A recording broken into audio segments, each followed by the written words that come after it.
Bonjour et bienvenue sur Europe Hebdo, votre revue de presse européenne hebdomadaire. Pour cette quatrième semaine de 2026, l'Union a fait bloc contre les États-Unis sur le Groenland, le Parlement européen saisit la CJUE sur l'accord UE-Mercosur, la Commission propose un projet de loi de sécurisation des réseaux et jette les bases d'un marché unique des télécoms, et Europol démantèle un réseau de laboratoires clandestins. Dans le club des 27, le premier tour des présidentielles portugaises a donné son verdict. L'Espagne a vécu un drame ferroviaire majeur. Le président bulgare démissionne. Le Groenland s'affirme.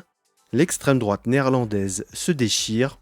Et la Hongrie intimide les ambassadeurs européens. Et chez nos chers voisins, le Kosovo enquête sur un soupçon de fraude électorale et l'Ukraine participe aux premières négociations de paix trilatérales. Passons sans plus attendre à la vie de l'Union.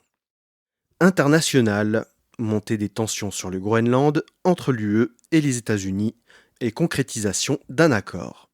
La semaine dernière, Donald Trump menaçait les États membres de l'Union européenne qui ont envoyé des soldats au Groenland de leur imposer une surtaxe de 10%, faisant passer les droits de douane de 15 à 25%.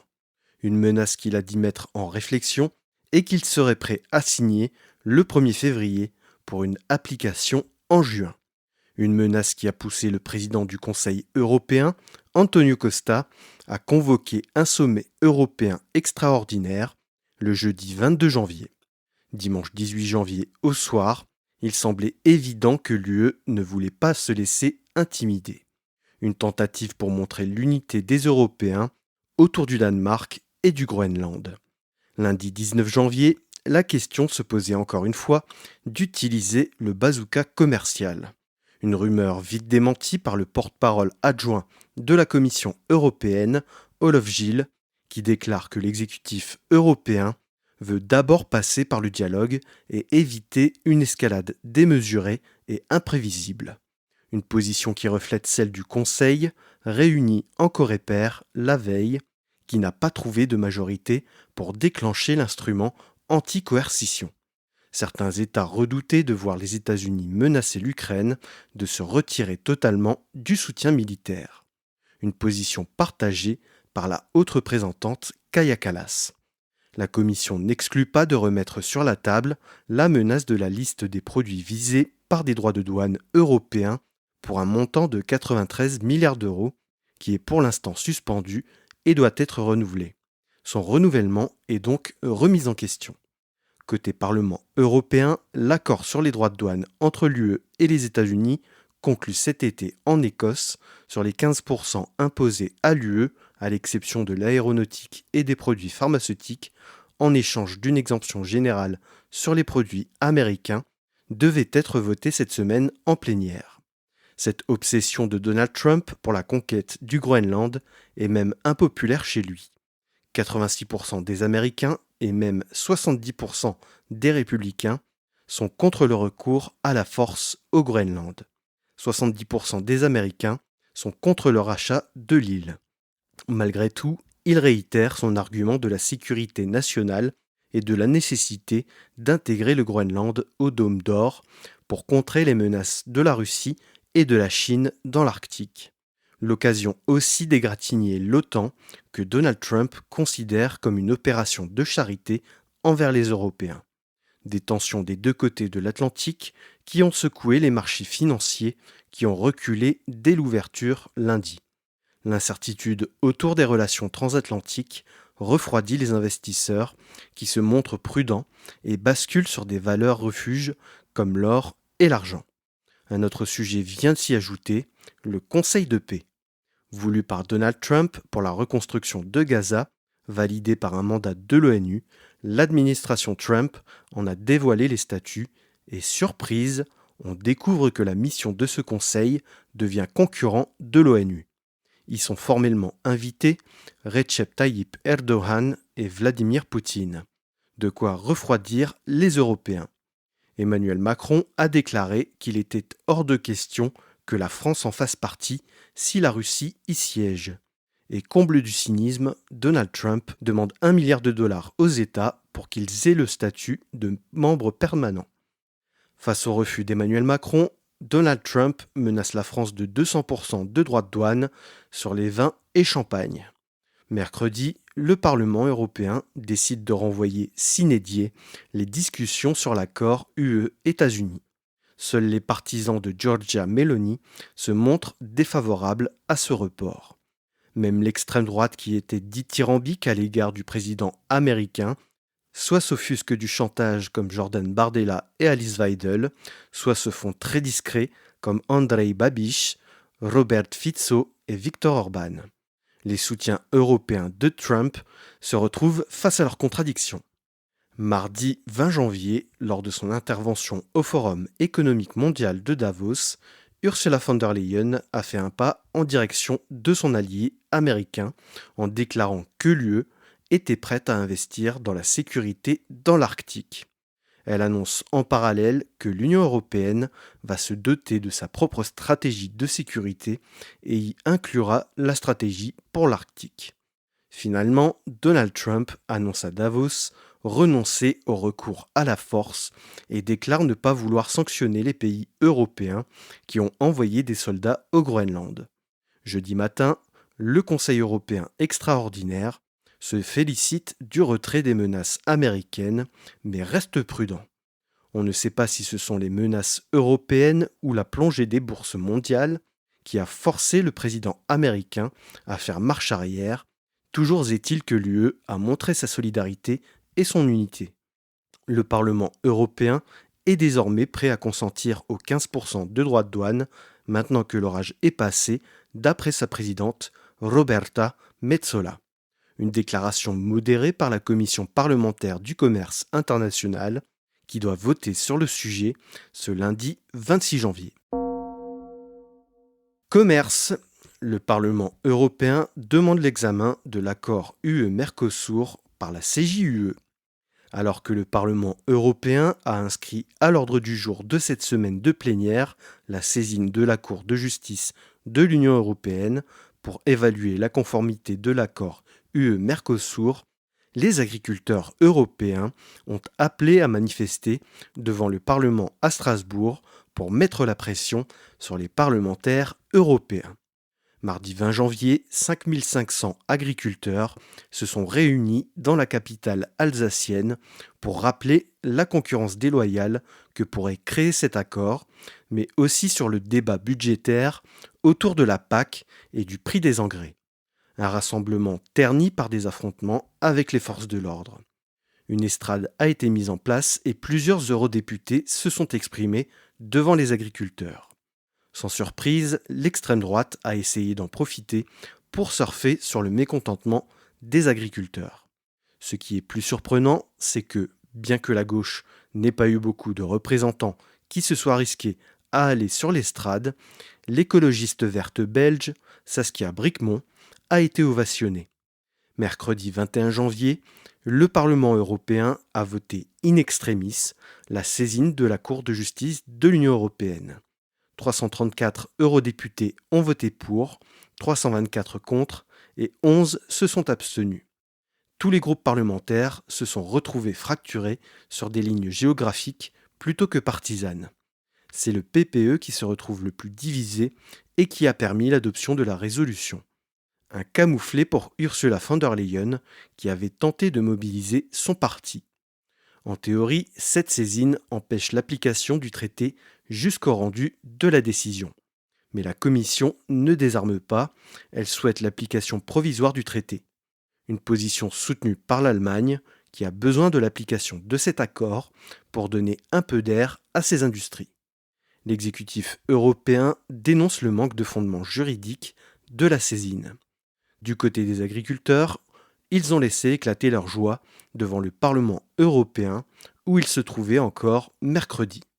En parallèle, le groupe Patriots for Europe avait déposé une motion de censure contre Ursula von der Leyen, rejetée jeudi à 390 voix contre, 165 pour et 10 abstentions.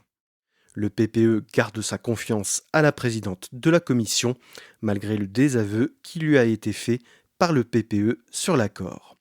Vendredi 23 février, la Commission européenne s'est dit prête à appliquer provisoirement l'accord dès que le premier pays du Mercosur l'aura ratifié.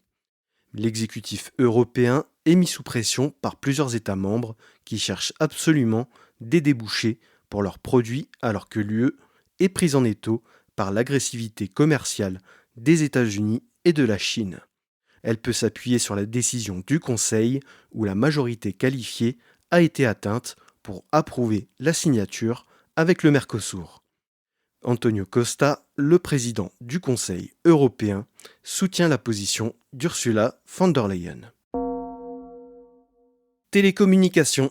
Un projet de sécurité des réseaux, le déploiement total du haut débit et une perspective de marché unique européen. La vice-présidente exécutive de la Commission européenne à la souveraineté technologique, Ena Virkkunen, a présenté mardi 20 janvier un projet de loi sur la sécurité des réseaux européens devant le Parlement européen.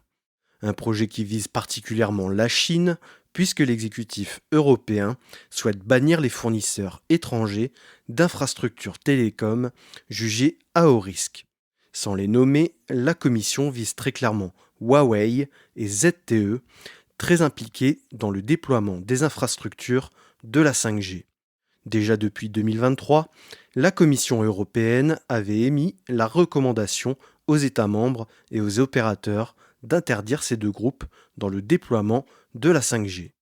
Moins de la moitié des États membres ont appliqué cette recommandation pour une raison simple, le coût du déploiement. Après être passé par la voie douce, la Commission durcit le ton et veut faire bouger les États membres. La Commission n'a pas prévu de les aider, ni les opérateurs, ce qui risque de faire reposer le coût de ces changements sur les consommateurs. Sans surprise, la Chine se dit préoccupée par cette législation et demande à l'UE de ne pas céder au protectionnisme. Dans le projet de loi, l'exécutif européen propose un délai de 3 ans aux opérateurs de téléphonie mobile pour changer de fournisseur et éviter une rupture d'approvisionnement. Aussi, mercredi, la Commission dévoilait son plan pour une Europe connectée avec le déploiement généralisé du haut débit et de la 5G partout dans l'UE. La Commission estime les investissements nécessaires à 200 milliards d'euros. Reste à savoir qui va payer. Les grandes plateformes du numérique, que ce soit les réseaux sociaux, les moteurs de recherche ou encore les plateformes de vidéo à la demande, semblent épargnées. L'exécutif européen propose un mécanisme de conciliation volontaire qui fera certainement l'objet d'accords commerciaux. Dans son texte, la Commission fixe comme objectif la disparition du cuivre dans les réseaux à l'horizon 2035, vu le retard pris dans le déploiement de la fibre optique dans certains États membres. Une loi qui doit inciter les opérateurs à sortir de leurs frontières et permettre l'émergence de champions européens des télécoms en jetant les bases d'un marché unique des télécoms. Dans ses propositions, la Commission envisage d'harmoniser la réglementation avec une proposition sur l'octroi de licences aux opérateurs d'une durée illimitée et une attribution qui se fera au niveau européen et non plus au niveau national. Affaires intérieures. Europol démantèle le plus gros réseau de drogue de synthèse sur le territoire européen. Mercredi 21 janvier, Europol a annoncé un coup de filet historique contre un réseau de production européen de drogue de synthèse. 24 laboratoires clandestins ont été mis hors d'état de nuire et 1000 tonnes de produits chimiques servant à la production de ces drogues ont été saisies. Le directeur du Centre européen de lutte contre la criminalité organisée d'Europol, Andy Craig, qualifie l'opération comme la plus importante menée par Europol dans la lutte contre la production et la distribution de drogues de synthèse. 85 personnes ont été arrêtées, dont les 2 chefs présumés interpellés en Pologne. L'opération a duré 1 an et a mobilisé les polices allemandes, belges, espagnoles, néerlandaises, polonaises et tchèques. Les premiers éléments ont été collectés en Pologne en 2024, quand la police polonaise a découvert le transit de produits chimiques importés d'Inde et de Chine, puis distribués dans plusieurs pays européens. La majorité des personnes interpellées se trouvent en Pologne, même si des Belges et des Néerlandais ont aussi été arrêtés. C'est un coup dur porté à la chaîne d'approvisionnement de la filière. Mais Europol déclare que ce n'est que la première opération d'une longue série. Une bataille a été gagnée, mais il reste encore beaucoup de réseaux en état de fonctionner. Passons désormais au club des 27. Portugal, António José Seguro et André Ventura s'affronteront au deuxième tour de la présidentielle. Dimanche 18 janvier, le Portugal organisait le premier tour de l'élection présidentielle. Après 10 ans de mandat, Marcelo Rebelo de Sousa était contraint par la Constitution de laisser sa place puisque la présidence est limitée à 2 mandats maximum. 11 candidats étaient sur la ligne de départ. C'est le socialiste António José Seguro qui ressort en tête avec 31%.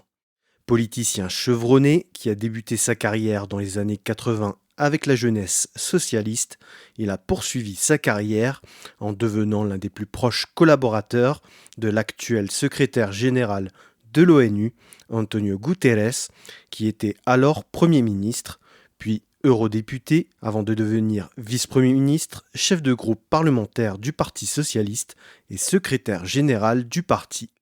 Il a quitté la vie politique portugaise en 2011.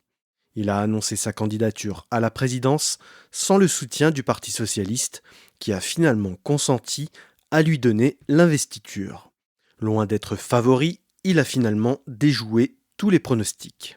L'immense favori des sondages, André Ventura, le président du parti d'extrême droite Chega, finit à une décevante deuxième place pour son parti qui s'attendait à le voir en tête. Loin d'être une déception totale pour son parti, cela marque encore une progression de Chega et son installation durable dans le paysage politique portugais. Il sait qu'il devra batailler fort pour obtenir le report des voix du centre droit. Le libéral João Coutrim Figueiredo arrive en troisième position avec 15,9%. L'ancien général Henrique Gouveia Emelo se place quatrième avec 12,5%. Et le candidat soutenu par le Parti social-démocrate, le parti du Premier ministre, Luís Marques Mendes, termine cinquième avec 11,3%. João Coutrim Figueiredo et le Premier ministre Luís Montenegro ne donnent pas de consigne de vote. Henrique Gouveia Emelo, qui se définit comme centriste et démocrate, veut prendre le temps pour donner sa décision. Une telle incertitude risque de donner un résultat serré. C'est la première fois depuis 40 ans, la deuxième depuis la chute de la dictature, que le Portugal va connaître un deuxième tour présidentiel. Même si le titre de président est honorifique, au Portugal, puisqu'il ne dispose pas de pouvoir exécutif, il est arbitre en cas de crise politique et il est le seul habilité à dissoudre le Parlement et à convoquer des élections anticipées. Rendez-vous le 8 février pour le second tour. Espagne. Un accident de train fait 45 morts et plus d'une centaine de blessés. Dimanche 18 janvier, vers 18h45 heure locale, 2 trains sont entrés en collision à Adamuz, à une trentaine de kilomètres de Córdoba, en Andalousie, faisant d'après le bilan définitif 45 morts. D'après les premiers éléments de l'enquête et les témoignages des passagers, les 2 dernières voitures du train de la compagnie Irio ont tremblé avant de dérailler sur les voies d'à côté. Un train de la Alvia remontait en sens inverse et n'a pas pu éviter l'impact. Les 2 premières voitures du train Alvia ont subi l'impact le plus violent. Le Premier ministre espagnol Pedro Sánchez a décrété 3 jours de deuil national entre mardi et jeudi. Les secours sont arrivés vite sur place. Lundi, les autorités dénombraient 122 blessés, dont 48 hospitalisés, dont 12 en soins intensifs.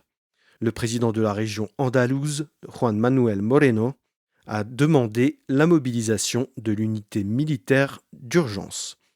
Les grandes villes d'Andalousie se sont dépêchées d'organiser la solidarité, notamment sur les transfusions sanguines. Les communes alentours ont ouvert leurs centres communaux pour accueillir les voyageurs les moins touchés. Les secours ont dû faire face à un contexte compliqué, avec des voitures 4 mètres en contrebas, d'autres couchées sur le flanc, et surtout à la nuit tombée. Plusieurs victimes ont été retrouvées les jours suivants dans les wagons. Des centres d'identification ont ouvert à Madrid, Séville, Cordoba, Huelva et Malaga pour prélever de l'ADN auprès des proches des victimes pour accélérer l'identification.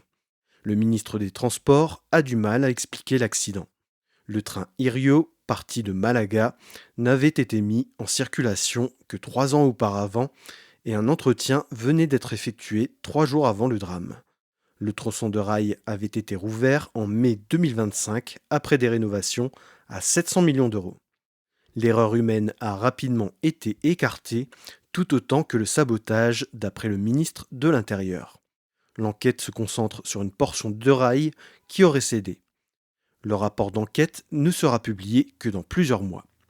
L'ADIF, le gestionnaire du réseau ferroviaire, indique que plusieurs incidents ont été rapportés sur ce tronçon, mais aucune défaillance grave n'avait été constatée. L'ADIF a annoncé une fermeture des liaisons vers l'Andalousie, à minima, jusqu'au 2 février.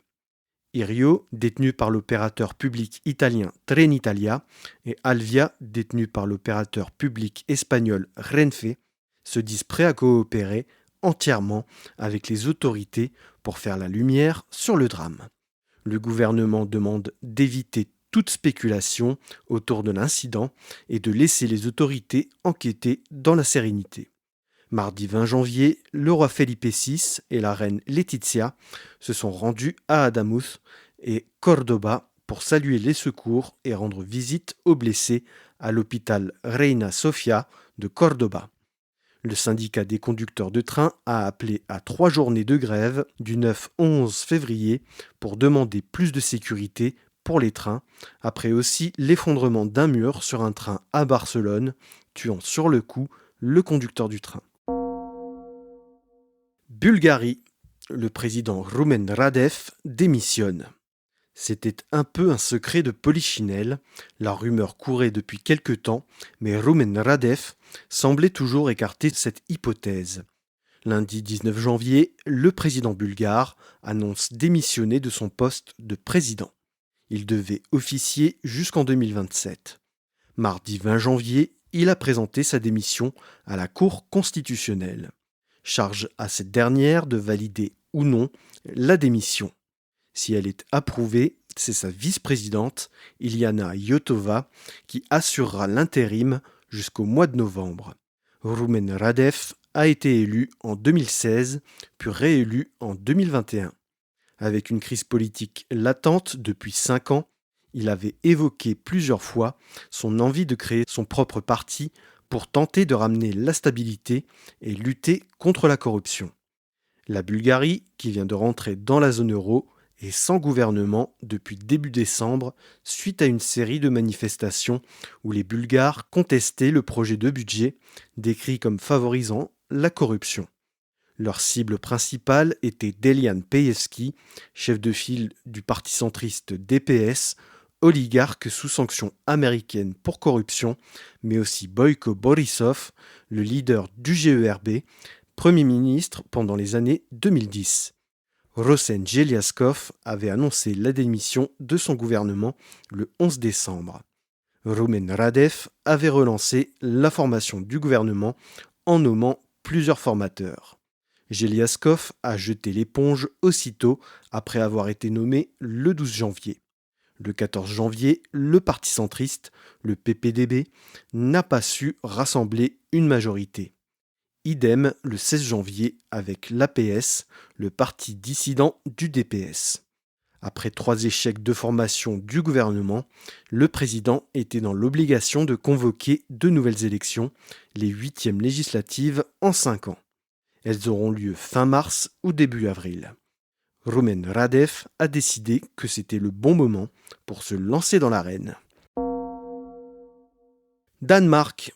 Le Groenland sort renforcé du rapport de force avec les États-Unis.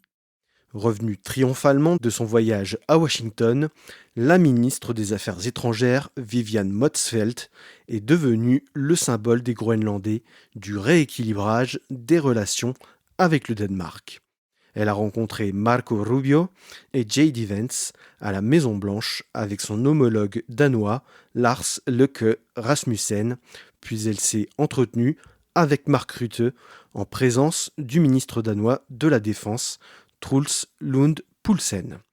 La coalition gouvernementale entre les sociaux-démocrates, les libéraux et le parti des modérés avait inscrit dans le contrat de gouvernement en 2022 qu'on ne décide rien pour le Groenland sans le Groenland. Une maxime prise à la lettre par les Groenlandais en 2023 après la nomination de Tobias Elling Refelt en tant qu'ambassadeur pour l'Arctique en mars 2023. Les Groenlandais ont contesté ce choix, arguant qu'ils étaient les seuls à pouvoir représenter l'Arctique au Danemark. Lars Løkke Rasmussen avait répondu qu'il refusait de nommer l'ambassadeur sur la base de l'ethnicité. En novembre 2024, ils obtiennent que le poste soit dévolu au Groenlandais Kenneth Hug. Le Groenland est d'ailleurs désormais accepté dans les réunions de l'OTAN, ce qui démontre la dynamique positive du Groenland en tant qu'acteur étatique. Mais même si Donald Trump a renoncé à la menace de conquête du Groenland, les Groenlandais ont découvert avec stupéfaction que le président américain avait annoncé un futur accord avec l'OTAN sur l'Arctique sans même les avoir consultés. Le Premier ministre groenlandais Jens Frederik Nielsen dit ne pas avoir eu connaissance de l'accord. Cela peut s'expliquer par le fait que le Danemark est le seul habilité à signer des accords internationaux, mais cela bat en brèche le fait de ne pas décider pour le Groenland sans les Groenlandais. Peut-être que cela repose sur une implication plus importante du versant européen de l'OTAN sur l'île. Le Premier ministre groenlandais rappelle qu'il est hors de question de mettre en doute la souveraineté du Groenland. Le Danemark et le Groenland se disent prêts à rediscuter de l'accord de défense de 1951 entre le Danemark et les États-Unis. Pays-Bas, scission au sein de l'extrême droite néerlandaise. Coup de tonnerre au sein du Parti pour la liberté, le PVV, le parti dirigé d'une main de fer par Geert Wilders. Il a dû faire face à une mutinerie de la part de 7 de ses 26 députés menée par Gideon Markushover, qui a annoncé la création d'un nouveau groupe. Mardi 20 janvier, Geert Wilders a reconnu que c'était un jour noir pour son parti. Les dissensions se sont multipliées au sein du parti d'extrême droite depuis des semaines et surtout l'échec du parti aux législatives qui a échoué à la deuxième place avec 26 sièges alors que tous les sondages le donnaient largement gagnant. Et évidemment, quand ça ne gagne pas, on demande des comptes en interne. Cette frange de députés représente un courant qui réclamait une réforme du parti pour le rendre plus démocratique en interne. Le parti s'est structuré historiquement autour de Wilders, qui est d'ailleurs l'unique membre du parti. Une structuration particulière qui lui laissait le pouvoir à lui seul de définir le programme, le discours et la stratégie du parti. Les députés dissidents lui reprochent son intransigeance vis-à-vis du centre-droit. Après 20 ans à progresser dans la vie politique néerlandaise, c'est la chute d'un des précurseurs de la progression de l'extrême droite en Europe. Gideon Markushover, 48 ans, a un profil très particulier. Il a été sénateur puis député. Mais ce qui interroge, c'est que les services secrets néerlandais, l'AIVD, le soupçonnent d'avoir des liens avec le Mossad, les services secrets israéliens, et de représenter une menace pour l'intégrité du royaume, ce qui lui a valu de perdre une opportunité de devenir ministre en 2024. Politiquement parlant, il semble sur la même ligne que Wilders, qualifiant la politique d'asile de crime contre le peuple néerlandais et qualifie les demandeurs d'asile d'animaux. Avec lui, il semble avoir embarqué les profils les plus extrêmes. Malgré tout, il semble ouvert à un rapprochement avec le Parti populaire pour la liberté et la démocratie, le VVD, parti dirigé par l'ancienne ministre de la Justice, Dilan Yeşilgöz, qui se dit ouverte au dialogue. Hongrie. Le gouvernement Orban menace les ambassadeurs en cas d'ingérence. Vendredi 16 janvier, alors que l'ambassadeur chypriote en Hongrie avait invité ses homologues européens afin de célébrer le début de sa présidence tournante au Conseil de l'UE, le ministre des Affaires étrangères hongrois a profité de l'occasion pour les intimider. Péter Szijjártó, un fidèle parmi les fidèles d'Orban, a mis en garde les diplomates européens contre toute ingérence dans le cadre de la campagne des législatives qui auront lieu en avril. Il a déclaré qu'aucune critique ni aucun commentaire ne serait toléré concernant le scrutin. Une déclaration un peu hypocrite alors que Viktor Orban multiplie les déclarations de soutien à l'égard de candidats à l'étranger et a même pu diffuser une vidéo de ses soutiens où l'on retrouve Marine Le Pen, Giorgia Meloni ou encore Benjamin Netanyahou. Les diplomates européens restent de toute façon silencieux pour éviter d'alimenter le discours de Viktor Orban. Une stratégie qui vise aussi à éviter qu'Orban ne se serve du soutien des diplomates pour qualifier Peter Maillard d'agent de l'étranger, lui qui prend soin d'éviter de s'afficher avec de hauts responsables européens. Passons enfin à la rubrique Nos chers voisins. Kosovo. La commission électorale demande le recomptage des voix des législatives de décembre 2025. Le 28 décembre, le Kosovo organisait des élections législatives anticipées, la faute à l'incapacité du vainqueur sortant, le Parti social-démocrate Vete Vendosje, de former une coalition majoritaire après les élections de février. Le 28 décembre, Vete Vendosje gagne encore une fois les élections, mais cette fois avec la majorité absolue en obtenant 51%. Mais voilà, lundi 19 janvier, la commission électorale révèle que le recomptage montre des incohérences. Après un nouveau recomptage, elle a noté des irrégularités. Alertée, la procureure générale du Kosovo, Laura Pula, a déclaré ouvrir une enquête pour infraction pénale liée au processus électoral. Après un premier recomptage dans 10 des 38 municipalités du pays, la commission électorale a relevé des inexactitudes. Elle a donc décidé de procéder à un nouveau recomptage, mais total cette fois. La ville de Prizren, au sud du pays, proche de la Macédoine du Nord, serait particulièrement dans le viseur de la commission électorale, où plus de 20 000 voix auraient fait l'objet de manipulations. Le procureur de Prizren va plus loin, il parle de 68 000 bulletins détournés.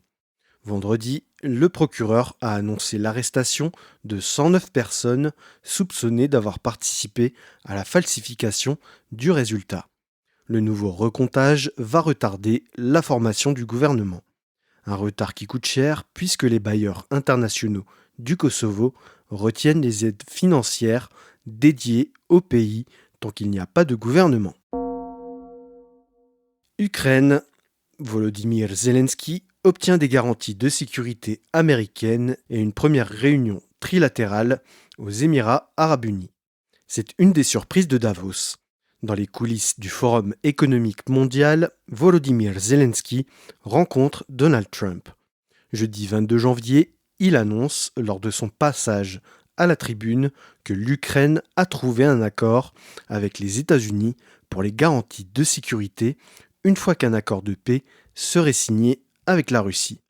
Depuis un an, le président ukrainien se bat de toutes ses forces pour arracher le soutien des États-Unis dans la sécurité de son pays une fois un accord de paix trouvé avec la Russie. Mais si ce n'est qu'un accord de principe qui doit être soumis à leurs parlements respectifs, l'annonce est inédite. Mais on sait à quel point Donald Trump a pu subitement changer de stratégie à plusieurs reprises, ce qui appelle donc à la prudence. C'est un progrès immense pour l'Ukraine après un an de négociations avec l'administration américaine. Reste la question des territoires à régler. Par ailleurs, il annonce la tenue d'un sommet trilatéral entre Ukraine et Russie avec la médiation américaine à Abu Dhabi. Au passage, Volodymyr Zelensky a égratigné une Europe, je cite, fragmentée et perdue, qui manque de volonté politique face à Vladimir Poutine. Fin de citation. Jeudi soir, on apprend que Steve Witkoff et Jared Kushner ont rencontré Vladimir Poutine pendant près de 3h30. L'administration russe, mise au pied du mur avec un rendez-vous le lendemain à Abu Dhabi, ne pouvait pas refuser au risque d'assumer qu'elle ne voulait pas la paix. Mais la position du Kremlin ne change pas. Tant que l'Ukraine ne quitte pas le Donbass, même les territoires qui n'ont pas été conquis par la Russie, il n'y aura pas de paix. Une revendication démesurée qui ne rend pas compte de la réalité du terrain, où encore 10% du Donbass est sous contrôle ukrainien. Les Ukrainiens se disent prêts à une zone démilitarisée autour de la ligne de front actuelle qui serait gelée. Elle réclame la même zone démilitarisée côté russe. Vendredi 23 janvier, ce sont donc les conseillers des présidents qui se rencontrent. Côté ukrainien, il y a l'ancien ministre de la Défense Rustem Umerov, devenu secrétaire du Conseil national de sécurité et de défense, l'ancien chef du renseignement militaire Kirilo Budanov, devenu chef de cabinet du président, accompagné de son adjoint Serhiy Kislitsia et du chef d'état-major des armées Andriy Khnatov. Côté russe, la délégation est menée par le général Kostyukov, le chef du renseignement militaire sous sanctions européennes et américaines pour son implication dans les ingérences dans l'élection américaine en 2016 et la tentative d'assassinat de Sergei Skripal. Les discussions se sont tenues vendredi et samedi. Vendredi, ce sont les conditions nécessaires pour mettre fin à la guerre et sur la mise en place du processus de négociation qui ont été abordées. Samedi, ce sont les questions territoriales qui ont été discutées. Au moment où j'enregistre cet épisode, aucune déclaration officielle n'a été publiée. Volodymyr Zelensky a qualifié les discussions de constructives et la partie russe donne rendez-vous pour un deuxième round de négociations. Voilà, c'est ainsi que s'achève la 4e semaine européenne de 2026. Merci pour votre écoute. Si vous avez apprécié cet épisode, abonnez-vous sur votre plateforme préférée, que ce soit Spotify, Deezer, Apple Podcast, Amazon Music, YouTube ou YouTube Music, et n'oubliez pas d'y laisser votre avis, que ce soit en nombre d'étoiles ou en like. Pour ne rien rater des publications du podcast, suivez Europe Hebdo sur Facebook, Instagram et LinkedIn, et n'hésitez pas à liker, commenter et partager les publications pour en augmenter la visibilité. Si vous avez une remarque, une question ou une suggestion à faire pour le podcast, n'hésitez pas à vous inviter dans mes messages privés, je me ferai un plaisir de vous répondre. Et si vous voulez dévorer le nouvel épisode du podcast dès sa sortie, abonnez-vous pour recevoir la newsletter du podcast, le lien est à retrouver en description de cet épisode. Je vous donne rendez-vous lundi prochain, 17h30, sur Europe Hebdo.